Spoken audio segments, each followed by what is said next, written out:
Halo Pak Bowo. Selamat pagi Pak Bowo. Selamat hari Minggu.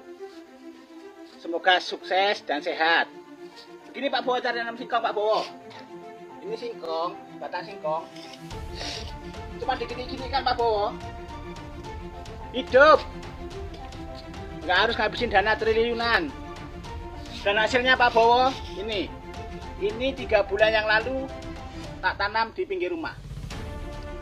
Hasilnya nggak harus ngabisin dana triliunan nanam singkong ya. Nanam singkong aja gagal kok mau nyapres. Oke, salam akal sehat dan akal waras. Kan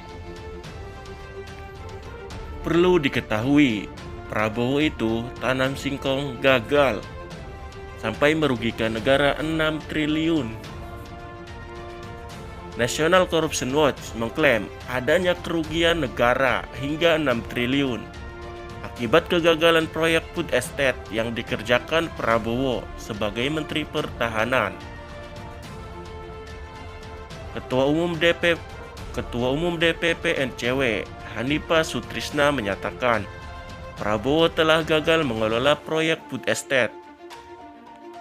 Prabowo sebagai Menteri Pertahanan telah gagal mengelola food estate dan kegagalan proyek ini menyebabkan kerugian negara sekitar 6 triliun, kata Hanifah. Ia menilai dugaan kerugian negara hingga 6 triliun itu tidak bisa dibiarkan begitu saja. NCW menghimbau Prabowo Subianto untuk mengurungkan diri dalam persaingannya di pemilihan presiden 2024. Hanifah menilai Prabowo jelas melakukan pekerjaan yang gagal dan merugikan negara.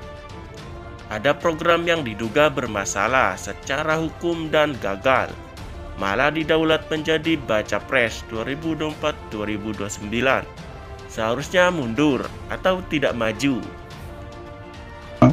Karena yang megang tanggung jawab ini kan pada akhirnya kan Pak Jokowi gitu.